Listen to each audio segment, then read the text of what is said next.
Engineering college का एक छात्र अपने गर्लफ्रेंड को लेकर के एक होटल में जाता है। वही होटल में जब जाता है तो उसकी जो गर्लफ्रेंड होती है वो भी इंजीनियरिंग कॉलेज की छात्रा होती है। उसके साथ उसने कुछ ऐसे पलों को अपने कैमरे में कैद कर लिया जो पल प्राइवेट पल होते हैं। अब जैसे ही लड़की को यह बात पता चलती है तो वो गुस्सा करने लगती है, नाराज़ हो जाती है, मना करती है कि जो भी तुमने कैद किया है अपने कैमरे में इसको तुम डिलीट कर दो। लेकिन लड़का था वो मानने को तैयार नहीं था।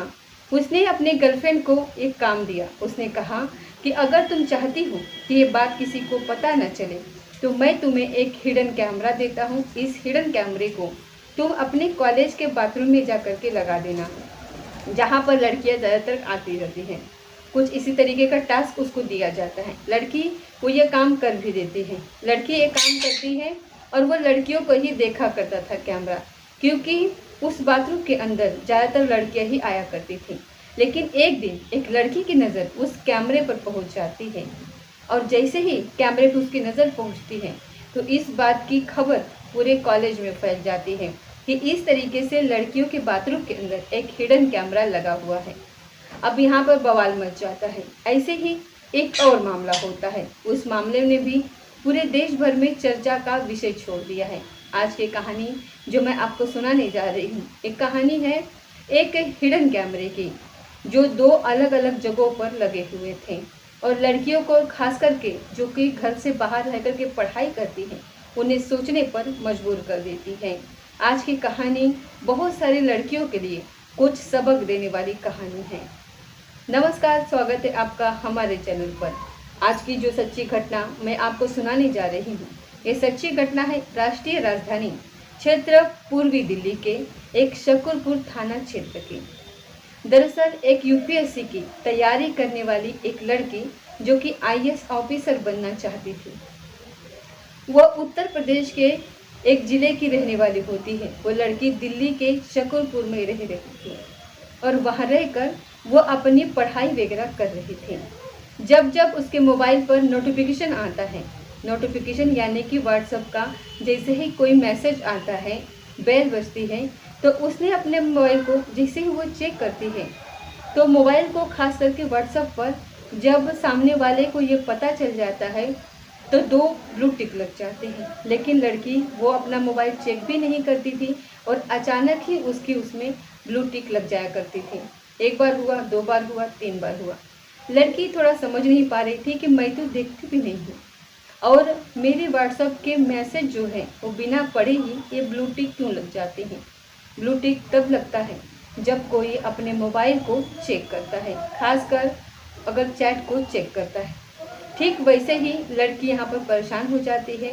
उसने अपने कुछ जानकार लोगों से बातचीत की और बातचीत करने के बाद उनसे कहा कि मेरे मोबाइल में जो भी व्हाट्सएप पर मैसेज आते हैं उसको देखती भी नहीं हूँ और वो ब्लू टिक लग जाया करते हैं। समझ नहीं आता कि आखिरकार वजह क्या है। वो कहते हैं कि किसी एक्सपर्ट को दिखाओ, आखिरकार मामला क्या है। जब बात किसी एक्सपर्ट को दिखाने की आती है तब वो लड़की अपना मोबाइल लेती है और लेकर के सीधा एक एक्सपर्ट के पास चली जाती है और उससे कहती है कि मैं बिना व्हाट्सएप को चेक भी नहीं करती और उसके बावजूद मेरे ये जो मैसेज है ये सब पढ़े जा रहे हैं। तो वो देखता है और देख कर कहता है कि तुम्हारा जो व्हाट्सएप है वो किसी लैपटॉप में चल रहा है, क्या तुम्हारे पास कोई लैपटॉप है? तो लड़की साफ मना कर देती है कि मेरे पास कोई लैपटॉप नहीं है। लैपटॉप है लेकिन मैंने उसको अपने मोबाइल में चालू नहीं किया है, यानी कि व्हाट्सएप सिर्फ मोबाइल में ही चलता है। लेकिन ये बात कहीं न कहीं उस एक्सपर्ट पर को अखर रहे थे, परेशान कर रही थी कि तुम ऐसी बात कर रही हो, आपका जो व्हाट्सएप है वो आपके मोबाइल में और साथ ही किसी लैपटॉप में चल रहा है। वो कहती है कि इसका क्या है, कैसे रोका जा सकता है? तो वो कहता है कि कोई दिक्कत नहीं, आप अपने मोबाइल से ही इसको लॉग आउट कर सकती हो, यानी कि सिर्फ तुम्हारे मोबाइल में अब ये चलेगा, बाकी कहीं नहीं चलेगा। जैसे ही कहा जाता है लड़की का दिमाग घूम जाता है कि उसका व्हाट्सएप हैक कैसे हो गया, वो दूसरे डिवाइस में कैसे चल रहा है। परेशान हो जाती है और जैसे ही उस एक्सपर्ट के पास थी वहाँ से निकलती है और तुरंत उसको याद आता है कि उसने कुछ ऐसा देखा था जो उसे नहीं देखना चाहिए था। अब वहाँ से वो जो भी साधन थे उन साधन के माध्यम से सीधा वो अपने फ्लैट पर पहुंचती है, अपने रूम में पहुंचती है और रूम में जाने के बाद वो सीधे बाथरूम में जाती है और बाथरूम में एक हल्की सी एक छोटी सी चीज़ थी जो दिख रही थी, लेकिन उसे लग रहा था कि कहीं कुछ अलग है। जैसे ही उसने उसकी नज़र फिर से नज़र उस पर डाली, दरअसल बाथरूम में लगा हुआ एक बल्ब था और बल्ब में जो होल्डर लगा हुआ था, होल्डर में एक ब्लैक कलर का एक छोटा सा स्पॉट था, वो उसे दिखाई देता था, लेकिन कभी उसने उसको गौर से देखने की कोशिश नहीं की। तुरंत ही उसने उस बल्ब को उतारा, उस होल्डर को उतारा और उतारने के बाद देखा तो पता चलता है कि ये तो हिडन कैमरा लगा हुआ है। किसने ये स्पाइस कैमरा लगाया होगा, ये लड़की समझ नहीं पाती है। अब टेरिस में आ जाती है और तुरंत ही 112 नंबर पर फ़ोन करती है। जैसे ही इसका फ़ोन जाता है पुलिस के पास, पुलिस कंट्रोल रूम, और पुलिस कंट्रोल रूम से सीधा एक सब इंस्पेक्टर होते हैं राकेश कुमार, वो मौके पर पहुंच जाते हैं।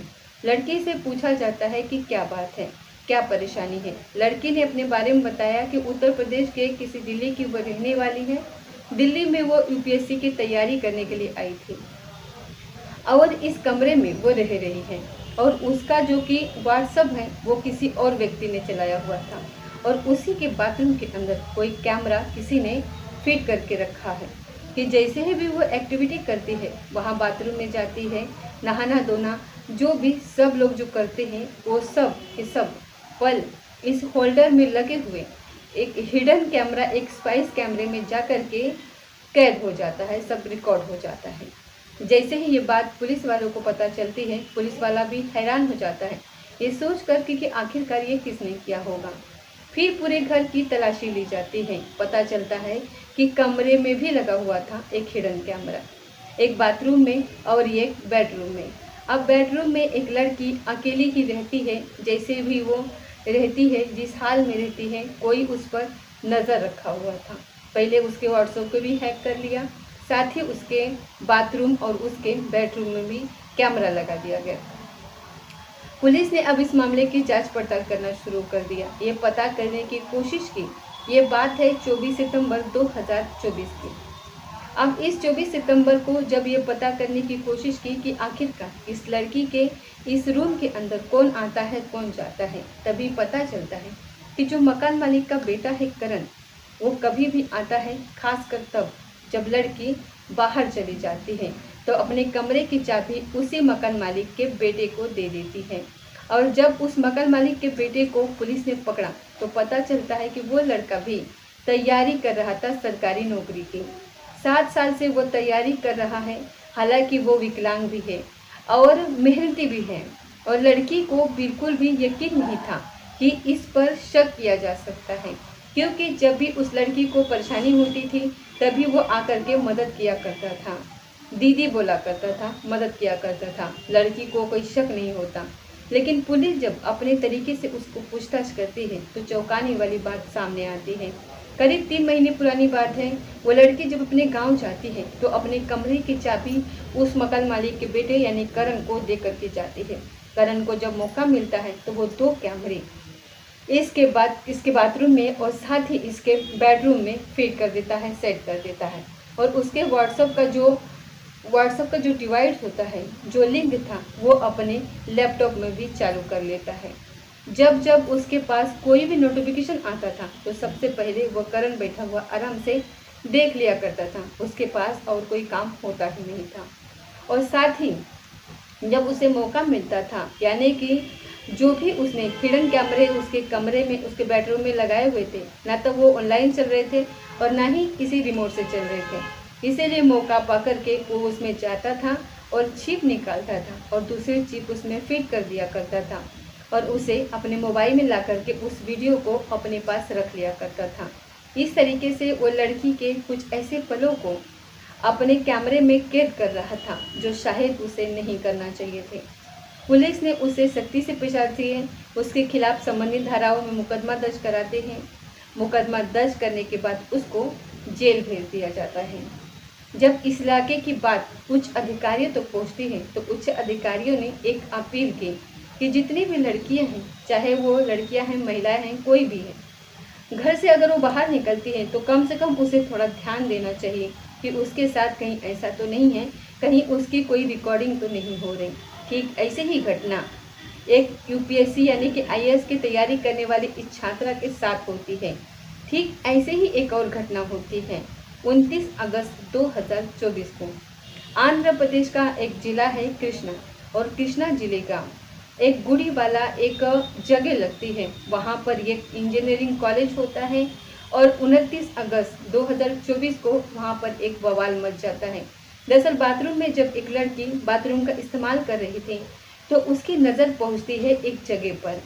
एक छोटा सा एक स्पॉट होता है। स्पॉट को जब देखती है तो पता चलता है कि वो तो हिडन कैमरा है। और हिडन कैमरे को जब वो देखती है, जब उसके बारे में उसको पता करती है, तो वो प्रशासन को बताती है कि यहाँ पर जो है कि लड़कियों के बाथरूम में इस तरीके से हिडन कैमरा लगा हुआ है। तब इसकी जांच की जाती है, और जांच करने के बाद बहुत सारे मोबाइलों को चेक किया जाता है, और उसी दिन फिर बहुत सारी लड़कियों को यह पता चलता है, तो हंगामा शुरू हो जाता है। न जाने कितने वीडियो बनाई होंगी, कब से ये सिस्टम चल रहा होगा। पता चलता है कि इंजीनियरिंग कॉलेज का ही एक स्टूडेंट होती है। उस स्टूडेंट ने अपने ही बॉयफ्रेंड के कहने पर आकर के इस तरीके का कैमरा फिट किया था। पुलिस इस मामले की जांच पड़ताल कर रही है। उस लड़की के साथ कुछ ऐसा होता है कि उस लड़की को उसका बॉयफ्रेंड वो होटल लेकर के जाता है, और वो होटल में ले जाने के बाद उसके आपत्तिजनक जो पल होते हैं उनको वो अपने मोबाइल में, अपने कैमरे में कैद कर लेता है, और उसी का फ़ायदा उठाकर उसी से वो हिडन कैमरा बाथरूम के अंदर फिट करवाता है। पता चलता है कि लगभग 300 वीडियो प्लस फोटोग्राफ्स वो लीक कर दिए जाते हैं। किस किस के पास पहुँचे हैं, किसके पास नहीं पहुँचे। सरकार ने भी अपील की है कि जिन जिनके पास इस तरीके की वीडियो वगैरह आए हैं तो उनको वो डिलीट कर दें, इनका वो गलत इस्तेमाल ना करें, क्योंकि बहन बेटियाँ वो किसी की भी हो सकती हैं, और बहन बेटियों के साथ गलत तरीके से पेश नहीं आना चाहिए। दोस्तों, इन घटनाओं को सुनाने का उद्देश्य किसी को परेशान करना नहीं है, किसी का दिल दुखाना नहीं है, बल्कि आपको जागरूक करना है, आपको सचेत करना है, आपको बताना है कि खासकर ये मैसेज उन लड़कियों के लिए, उन महिलाओं के लिए जो घर से बाहर है और अकेली रहती हैं। कई बार वो बाथरूम का इस्तेमाल करती हैं, कई बार ऐसी जगहों का इस्तेमाल करती हैं। तो पूरी तरीके से देखें, परखें, कहीं ऐसा तो नहीं कि कहीं हिडन कैमरे लगाए गए हों और उनको किसी ने अपने मोबाइल में, अपने कैमरे में कैद करने के लिए ये फ़ायदा उठाने की कोशिश की है। जहाँ लगे सेफ है वहीं उनका इस्तेमाल करना चाहिए, अदरवाइज़ हर कहीं जाने की बिल्कुल भी ज़रूरत नहीं है, क्योंकि बहुत सारी जगहों पर छलने वाले लोग बैठे हुए होते हैं। उन्हें किसी से कोई फ़र्क नहीं पड़ता कि सामने वाले को कितनी मजबूरी में है या फिर वो कितनी परेशानी में है। दोस्तों, ये थी आज की सच्ची घटना। मिलते हैं अगली किसी सच्ची घटना के साथ, तब तक जय हिंद, जय भारत।